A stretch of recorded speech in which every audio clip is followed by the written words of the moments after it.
电影进我口，档次全都有。大家好，我是阿星，今天给大家带来一部有关于童年记忆的美国科幻片，电影名叫《怪兽之岛》，讲述了两个千年怪兽世纪大战的故事。这两只怪兽原本都是沉睡状态的，结果却被当地海洋研究所里的2名员工打破了这一切的宁静。这2名员工，我们姑且就将男的叫小明，女的叫翠花。这天，小明和翠花出于调皮捣蛋的天性，他们把研究所里面价值最昂贵的无人勘探机偷了出来。两人刚开始玩的是不亦乐乎，却不料意外突然发生，潜至深海中的无人勘探机被一个巨大的触手击得粉碎。面对这样糟糕的局面，小明和翠花2个人都蒙圈了，他们不知道该怎么办。要知道，这个海底勘探机的价格是把他们2个人卖了都赔不起的。也正是在此时，海洋研究所所长马克来了。当马克得知勘探机被损坏时，他原本满带笑容的脸顿时黑了下来。不过比起愤怒，小明和翠花口中的那个不明怪物反而更让他感兴趣。于是他带领了小明、翠花以及其他手下来到了那片海域，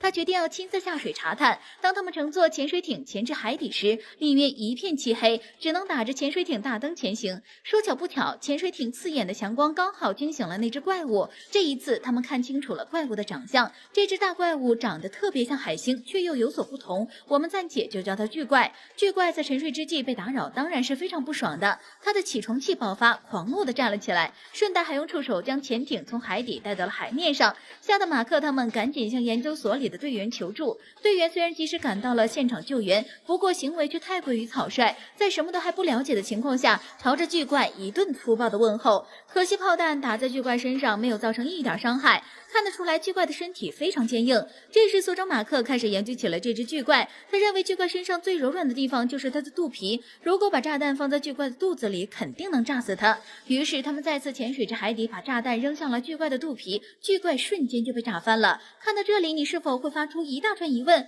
这就结束了？不，人家巨怪只是换了一个姿势产卵而已。由于炸弹爆炸产生的冲击，巨怪肚子里的卵一瞬间喷的海面陆地到处都是，有些蛋刚落在陆地就裂开了，从里面蹦出来一只长着翅膀类似于恐龙的怪物，看见人就喷火，搞得当地居民生灵涂炭。不过还好马克一群人中还有一个思路清晰的人，泰勒。泰勒想起以前自己读书时曾听教授说过关于一些怪兽的传说，可能这个世界上没有其他人会比教授更了解眼前的这些怪物，于是泰勒决定乘坐飞机去把教授接过来。经过来来回回的折腾，泰勒终于将教授带到了现场。教授告诉他们，眼前这个巨怪叫天狗，天狗的每次出现都会给地球带来灾害，想要阻止悲剧发生，就得去找另一个巨型怪兽哥斯拉。哥斯拉可以说是天狗的死对头，在这个世界上也只有哥斯拉才能打败天狗。眼看着小天狗们在陆地上到处喷火制造恐慌，马克等人也管不了那么多了，他们决定死马当活马医，毅然决然地带着一颗天狗蛋来到湖面上，想要调出哥斯拉。